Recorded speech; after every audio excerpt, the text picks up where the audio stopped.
Hello my dear student, स्वागत है आपका अपने YouTube channel dream science coaching पे। मैं अली सर आज आप लोग के बीच इंटरमीडिएट सेंटर ऑफ एग्जामिनेशन 2025 के साइकोलॉजी, जिसे मनोविज्ञान भी कहेंगे, ये ऐच्छिक विषय है और इसके एग्ज़ाम जो कि सोमवार 24 नवंबर को होने जा रहा है के ऑब्जेक्टिव और सब्जेक्टिव दोनों प्रश्नों के सही उत्तर को हम आज इस वीडियो में आप लोग को दिखाएंगे।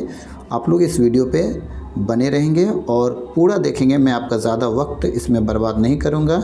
डायरेक्ट मैं आपको ऑब्जेक्टिव जो कि सेक्शन ए के अंतर्गत वस्तुनिष्ठ प्रश्न हैं, इनमें आपको कुल 35 प्रश्नों के उत्तर देने होते हैं। ये आप यहाँ पर देख सकते हैं। सारा इंस्ट्रक्शन जो है आप लोग ज़रूर केयरफुली पढ़ेंगे। अब पढ़ने के बाद आपके पास 70 प्रश्न होंगे, जिनमें से 35 का उत्तर देना है। हम लोग 70 का 70 प्रश्न एवं उसके उत्तर देखेंगे। तो चलिए स्टार्ट करते हैं हम लोग। पहला प्रश्न है यहाँ, ऐसा विचार या चिंतन जो हास्यास्पद, बेतुका तथा स्पष्ट अर्थहीन होता है, फिर भी ऐसा होता है जिससे रोगी छुटकारा नहीं पा सकता, उसे क्या कहते हैं? तो उसे ऑप्शन ए मनोग्रस्ता कहते हैं। अगला प्रश्न की तरफ हम लोग बढ़ेंगे। अगला प्रश्न है, हाइपोएस्थेसिया लक्षण है, किसका लक्षण है? तो ऑप्शन बी रूपांतर, हिस्टीरिया का। प्रश्न नंबर 3, तीसरा प्रश्न है, निम्नलिखित में से कौन मनोविदलता का धनात्मक लक्षण है? तो इसका हो जाएगा ऑप्शन सी, ए और बी दोनों व्यामोह, विभ्रम दोनों हो जाएंगे। अगला प्रश्न हम लोग देखेंगे। चौथा प्रश्न क्या है? असामान्य व्यवहार के 4D में किसे शामिल नहीं किया गया है? तो इसका उत्तर होगा ऑप्शन डी, इनमें से कोई नहीं सही उत्तर है। अगला प्रश्न पाँचवा है, निम्नलिखित में से कौन मानसिक विकृति का कारण है? इसका उत्तर हो जाएगा ऑप्शन डी, इनमें से सभी। अगला प्रश्न हम लोग देखेंगे। छठा है, कार्ल रोजर्स द्वारा किस चिकित्सा का प्रतिपादन हुआ? ऑप्शन सी, रोगी केंद्रित चिकित्सा। क्वेश्चन नंबर 7, मनोशल्य चिकित्सा को किसने विकसित किया? ऑप्शन ए, इगास मोनिस के द्वारा। क्वेश्चन नंबर 8 देखेंगे। आठवां प्रश्न है, विरुचि अनुबंधन का किस चिकित्सा विधि में उपयोग किया जाता है? ऑप्शन बी, व्यवहार चिकित्सा में।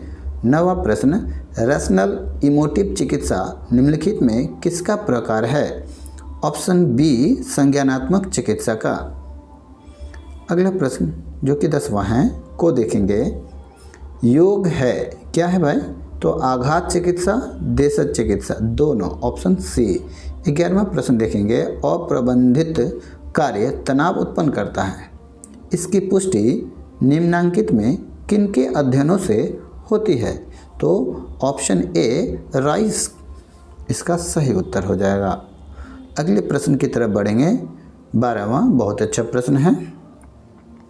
इस प्रश्न में आप देखेंगे, भीड़ो या भागो अनुक्रिया का संबंध है किससे? ऑप्शन बी, कैनन से। 13वां प्रश्न देखेंगे। सामान्य अनुकूलन संलक्षण किस अवस्था में व्यक्ति बीमार हो जाता है? ऑप्शन सी, परिश्रांति। अगला प्रश्न जो कि 14वां है को देखेंगे। निम्नलिखित में से कौन तनाव का स्रोत है? तो ये सभी तनाव के स्रोत हैं। अभिप्रेरकों का संघर्ष, कार्य दबाव, कुंठा, ऑप्शन डी, इनमें से सभी। 15वां प्रश्न देखेंगे। निम्नलिखित में कौन त्रिविमात्मक बुद्धि सिद्धांत का विमा नहीं है? इसका ऑप्शन डी हो जाएगा, शाब्दिक योग्यता। अगला प्रश्न हम लोग देखेंगे। गार्डनर के अनुसार बुद्धि के कितने प्रकार है? तो 8 है, ऑप्शन ए। 17वां प्रश्न देखेंगे। एक बुद्धि परीक्षण में 16 साल के बच्चे का स्कोर 75 है, उसकी मानसिक आयु कितनी वर्ष होगी? ऑप्शन ए, 12 वर्ष। 18वां प्रश्न है, स्टैनफोर्ड बिने स्केल का प्रथम संशोधन वर्ष? Option A, 1916। 19वां प्रश्न देखेंगे। दास एवं नागलेरी द्वारा प्रतिपादित बुद्धि सिद्धांत है? ऑप्शन सी, पास सिद्धांत। 20वां प्रश्न देखेंगे। बहुबुद्धि सिद्धांत का प्रतिपादन किसने किया? तो ऑप्शन ए, गार्डनर ने किया। 21वां प्रश्न, निम्नलिखित में से कौन प्रतिरक्षा मनोरचना है? ऑप्शन डी इनमें से सभी। अगला प्रश्न हम लोग देखेंगे 22वां है, इलेक्ट्रा मनोग्रंथि का अनुभव होता है किसमें? तो ऑप्शन बी लिंग प्रधान अवस्था में। 23वां प्रश्न, व्यक्तित्व का आत्म सिद्धांत किसने प्रतिपादित किया? ऑप्शन बी रोजर्स ने। 24वां प्रश्न हम देखेंगे रोशार्क स्याही धब्बा परीक्षण संबंधित है। ऑप्शन बी व्यक्तित्व से। 25वां प्रश्न है, निम्नलिखित में कौन युंग के व्यक्तित्व का प्रकार है? इसका हो जाएगा ऑप्शन सी ए और बी दोनों, अंतर्मुखी बहिर्मुखी। 26वां प्रश्न आप देखेंगे मृत्यु मूल प्रवृत्ति का दूसरा नाम क्या है? तो ऑप्शन ए थैनाटोस। 27वां प्रश्न है, अंग्रेजी शब्द प्रेजुडिस की उत्पत्ति किस भाषा से हुई है? तो दिए गए ऑप्शनों में से ऑप्शन बी लैटिन भाषा सही उत्तर है। 28वां का देखेंगे हम लोग। 28वां प्रश्न आपके सामने है, मनोवृत्ति परिवर्तन के संतुलन सिद्धांत का प्रतिपादन किसने किया? ऑप्शन बी फ्रिज हाइडर ने। 29वां प्रश्न है, निम्नलिखित में कौन मनोवृत्ति निर्माण का कारक है? इसका उत्तर हो जाएगा ऑप्शन डी इनमें से सभी। 30वां प्रश्न हम लोग देखेंगे, ये दिया गया है, निम्नलिखित में से किस मनोवृत्ति परिवर्तन सिद्धांत का प्रतिपादन एस.एम. मोहसिन ने किया? तो द्विस्तरीय संप्रदाय ऑप्शन ए। 30 का ऑप्शन ए सही उत्तर होगा। 31वां प्रश्न है, निम्नलिखित में कौन पूर्वाग्रह की विशेषता है? ऑप्शन डी इनमें से सभी। आप इन ऑप्शन को पढ़ लेंगे स्टॉप करके। 32वां प्रश्न है, संज्ञानात्मक असंवादिता की उत्पत्ति कब होती है? ऑप्शन सी जब व्यक्ति के सामने दो विरोधात्मक सूचनाएं होती है। 33वां प्रश्न है, डब्ल्यू.जी. समनर ने डैश समूह का वर्गीकरण किया? अंतः तथा बाह्य समूह का वर्गीकरण। 33 का ऑप्शन सी सही उत्तर। 34वां प्रश्न देखेंगे, क्या है? निम्नलिखित में से कौन प्राथमिक समूह की विशेषता नहीं है? तो ऑप्शन सी बड़ा आकार। 35वां प्रश्न, in the minds of men पुस्तक के लेखक कौन है? Option B Gardner Murphy. अगला प्रश्न हम लोग देखेंगे 36वां प्रश्न, व्यक्ति का शारीरिक हाव भाव किस श्रेणी का कौशल है? ऑप्शन ए सही उत्तर संचार कौशल। 37वां प्रश्न हम लोग देखेंगे, परामर्श संबंधी आवश्यक तत्व कौन नहीं है? तो ऑप्शन सी सामूहिकता। 38वां प्रश्न है, साक्षात्कार का उद्देश्य है क्या? तो इनमें से सभी हो जाएगा, इनमें से सभी सही उत्तर है। आप ऑप्शन को पूरा पढ़ लेंगे। ऐसा मैं इसलिए कर रहा हूँ ताकि वीडियो का लेंथ छोटा हो और आप कम समय में पूरा देख सके। 39 क्वेश्चन है, तूफान किस प्रकार की विपदा है? ये तो आप लोग जानते ही है, प्राकृतिक है। 40 विश्व मानसिक स्वास्थ्य दिवस किस दिन मनाया जाता है? ऑप्शन सी 10 अक्टूबर को। 41वां प्रश्न है, आपको बता दें कि सिर्फ 35 प्रश्न के ही उत्तर आपको देने हैं, लेकिन मैं सब बता देता हूं ताकि आप लोग की जो इच्छा होगी वो प्रश्न का उत्तर आप लोग देंगे। 41वां है, इसको मैं आप फास्ट में पढ़ के बता देता हूँ। निर्धनता के पर्यावरणीय कारणों में निम्नलिखित में से किसे शामिल नहीं करेंगे? तो ऑप्शन सी आलस्य को। 42वां प्रश्न है, भीड़ से अयुक्ति संगत भय को कहते हैं? Option A ऑक्लोफोबिया। 43 है, निम्नलिखित में से कौन दैहिक विकार है? मनोविच्छेदी, स्मृति लोप, बी रूपांतर विकार। ऑप्शन सी हो जाएगा, ए और बी दोनों। इसमें थोड़ा सा हो सकता है मे भी कन्फ्यूज़न मिले, इसलिए मैं गोल कर दिया हूँ, बी भी हो सकता है।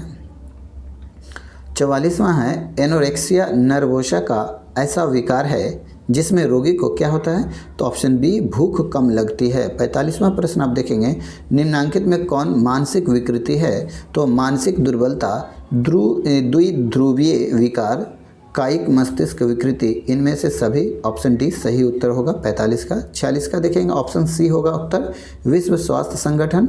47वां का होगा, मनोविश्लेषणात्मक चिकित्सा के प्रतिपादक कौन है? Option A fried. 48वां प्रश्न है, निम्नांकित में कौन व्यवहार चिकित्सा की प्रविधि है? तो ऑप्शन डी इनमें से सभी। ऑप्शन डी हो जाएगा इसका क्रमबद्ध असंवेदीकरण, विरुचि अनुबंधन, मॉडलिंग, ये सभी हो जाएगा। अब हम लोग 49वां प्रश्न देखेंगे। 49वां प्रश्न में है, संज्ञानात्मक व्यवहार चिकित्सा का दूसरा नाम क्या है? तो संज्ञानात्मक चिकित्सा, व्यवहार चिकित्सा। ऑप्शन ऑप्शन सी ए और बी दोनों।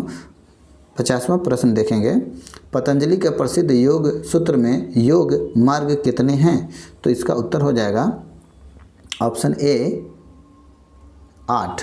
तो चलिए अब आप लोग को 35 ही बनाना है, लेकिन आप लोग को इसका उत्तर फटाफट हम दिखा देते हैं ताकि आप लोग वीडियो में थोड़ा फास्ट में दिखा देते हैं, आप लोग देख लीजिएगा। टाइम ज़्यादा लग जाता है और वक्त वीडियो का लेंथ बड़ा हो जाता है, आप लोग को दिक्कत हो सकती है, इसलिए 52वां का देखेंगे। ऑप्शन सी ये स्ट्रेस हो जाएगा। 53वां क्वेश्चन है, निम्नलिखित में से कौन पर्यावरणीय तनाव नहीं है? ऑप्शन सी विवाह विच्छेद। 54वां प्रश्न है, निम्नलिखित में से कौन शाब्दिक बुद्धि परीक्षण है? ऑप्शन डी इनमें से सभी। 55 हो गया, बुद्धि लब्धि के संप्रत्यय का प्रतिपादन किसने किया? टर्मन ने किया था। 56 का हो जाएगा ए 57 देखेंगे, इसका ऑप्शन हो जाएगा डी सामान्य बालक। 58 का हो जाएगा बी इदम अहम प्राहम। 59 का हो जाएगा इनमें से सभी तादात्म्यकरण अंतःक्षेपण भूमिका। 60 का हो जाएगा ऑप्शन ए आइजेंक व्यक्तित्व प्रश्नावली। 61वां का हो जाएगा ए मुखौटा। 62 का हो जाएगा किसी शिक्षक द्वारा अपने छात्र को आदेश देना, उदाहरण है किसका? आज्ञापालन का।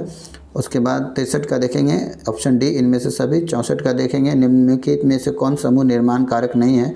तो इसका आपको ऑप्शन बी असुरक्षा का भाव हो जाएगा, ऑप्शन बी हो जाएगा इसका। 65 का देखेंगे उत्तर हो जाएगा व्यावसायिक खुलापन। 66 का हो जाएगा ए परामर्शदाता और 67 का हो जाएगा बी चमड़ी का जलना। 68 का हो जाएगा सी राजस्थान में। 69 का हो जाएगा सुंदरलाल बहुगुणा संबंधित है किससे? चिपको आंदोलन से। 70 का हो जाएगा क्योटो प्रोटोकॉल संबंधित है किससे? तो जलवायु परिवर्तन से। इस तरह से 70 प्रश्न आपके ऑब्जेक्टिव का खत्म है। अब हम लोग सब्जेक्टिव प्रश्न को आप लोग को बता देते हैं। अब ये एक बार प्रश्न देख लीजिए आप लोग, अब इसके बाद हम लोग इसके सारे आंसर को देखेंगे। तो आप लोग एक बार प्रश्न देख लीजिए। ये सब मैं अगर पढ़ के बताऊं तो ज़्यादा समय लग सकता है, आप स्टॉप करके देख सकते हैं। ये सारे प्रश्न एक बार दिखा देता हूं, इसमें से कोई 10 से 13-14 प्रश्न के उत्तर मैं आपको बताऊंगा, जिनमें से कोई 10 आपको बनाने हैं। तो इस तरह से आप देख सकते हैं। ये अब यहाँ पे सारे क्वेश्चन ख़त्म हैं। अब आप लोग को सब्जेक्टिव के आंसर आपको बता देते हैं। सब्जेक्टिव प्रश्न जो आपको हमने दिखाया उसमें पहला प्रश्न शॉर्ट क्वेश्चन का था, बुद्धि लब्धि क्या है? तो यहाँ पर आप देख सकते हैं बुद्धि लब्धि जिसको IQ कहते हैं, व्यक्ति की मानसिक आयु और वास्तविक आयु का अनुपात है, जिसे 100 से गुना करके निकाला जाता है।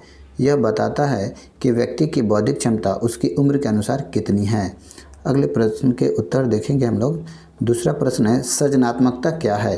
तो इसके उत्तर आप लोग देख सकते हैं। सृजनात्मकता नई मौलिक और उपयोगी कल्पनाओं या विचारों को थोड़ा सा दिक्कत हो जाता है, उत्पन्न करने की क्षमता है। इसमें समस्याओं को अलग ढंग से देखना, नवीन समाधान बनाना और कल्पनाशीलता का प्रयोग शामिल होता है। तीसरा प्रश्न है प्राहम की विशेषताएं क्या है? तो आप तीसरा देखेंगे, उत्तर है प्राहम व्यक्तित्व का नैतिक भाग है जो सही गलत का ज्ञान देता है। यह सामाजिक मूल्यों, नियमों और आदर्शों के आधार पर कार्य करने को प्रेरित करता है। इसका कार्य व्यक्ति के व्यवहार को नियंत्रित और संयमित करना होता है। चौथा प्रश्न है व्यक्तित्व की परिभाषा दे। व्यक्तित्व व्यक्ति के व्यवहार, भावनाओं, विचारों और गुणों को अनोखा संयोजन है जो उसे दूसरों से अलग बनाता है। यह जन्मजात तथा अर्जित दोनों प्रकार के गुणों का समुच्चय होता है। पांचवा प्रश्न आप देखेंगे। पांचवा प्रश्न दमन पर टिप्पणी लिखें। तो दमन एक रक्षा तंत्र है जिसमें व्यक्ति अप्रिय, दर्दनाक या अस्वीकार्य विचारों या भावनाओं को अवचेतन में दबा देता है। इससे व्यक्ति तनावपूर्ण अनुभवों से अस्थायी राहत प्राप्त करता है। छठा प्रश्न है स्वास्थ्य की परिभाषा दें। स्वास्थ्य की परिभाषा में देखिए, स्वास्थ्य केवल रोग का अभाव नहीं बल्कि शारीरिक, मानसिक और सामाजिक रूप से पूर्ण कुशलक्षेम की अवस्था है। स्वस्थ व्यक्ति संतुलित जीवन, सकारात्मक सोच और अनुकूलन क्षमता रखता है। सातवां प्रश्न हम लोग देखेंगे मनोवैज्ञानिक प्रतिबल क्या है? तो इसका उत्तर है मनोवैज्ञानिक प्रतिबल वह मानसिक दबाव है जो तब उत्पन्न होता है जब व्यक्ति आवश्यकताएं, इच्छाएं या परिस्थितियां उसकी क्षमता से अधिक हो जाती है। यह चिंता, तनाव और भावनात्मक असंतुलन उत्पन्न कर सकता है। 8वां प्रश्न के उत्तर देखेंगे हम लोग। मनोदशा विकार क्या है? तो इसका उत्तर देखें, मनोदशा विकार ऐसे मानसिक विकार हैं जिनमें व्यक्ति की भावनात्मक अवस्था अत्यधिक बदल जाती है। इसमें अत्यधिक अवसाद, उदासी या अत्यधिक प्रसन्नता, मैनिक अवस्था लंबे समय तक बनी रहती है। 9वां प्रश्न देखेंगे, रोगाम्भ क्या है? हाइपोकॉन्ड्रियासिस हो सकता है, इसमें कुछ प्रश्न नहीं सही है, कन्फ्यूजन नहीं, क्वेश्चन तो हमने दिखा दिया, आप टैली कर सकते हैं। रोगाम्भ एक ऐसी स्थिति है जिसमें व्यक्ति मामूली लक्षणों को गंभीर बीमारी समझ लेता है और लगातार बीमारी होने का भय बना रहता है। वास्तविक बीमारी न होने पर भी चिंता बनी रहती है। बहुत सारे लोगों में ऐसा चिंता देखने को मिलता है। 10वां प्रश्न जो होगा, लेकिन आपके क्वेश्चन में वो प्रश्न 13वां है और वो प्रश्न है ध्यान क्या है? तो चलिए हम लोग देखते हैं। ध्यान वह मानसिक प्रक्रिया है जिसमें व्यक्ति अनेक उद्दीपकों में से किसी एक महत्वपूर्ण उद्दीपक पर अपना मन केंद्रित करता है। इसमें चयन, फोकस और जागरूकता शामिल होती है, जिससे व्यक्ति जानकारी को सही ढंग से समझ और ग्रहण कर पाता है। ध्यान सबको करना चाहिए। रूढ़ि युक्ति का क्या है? रूढ़ि युक्ति क्या है? आप यहाँ पर देखेंगे, रूढ़ि युक्ति वह प्रक्रिया है जिसमें हम किसी व्यक्ति या पूरे समूह के बारे में पहले से बनी तय धारणा के आधार पर राय बना लेते हैं। इसमें लोग बिना पूरी जानकारी के दूसरों को एक ही तरह मान लेते हैं। 15वां प्रश्न है, पर्यावरण क्या है? पर्यावरण वह प्राकृतिक और सामाजिक वातावरण है जिसमें हम रहते हैं। इसमें हवा, पानी, मिट्टी, पौधे, जानवर, मनुष्य, समाज और आसपास की सभी परिस्थितियां शामिल होती है। पर्यावरण हमारे जीवन, व्यवहार और विकास को प्रभावित करता है। तो यहीं पे आपका वीडियो समाप्त है। आपको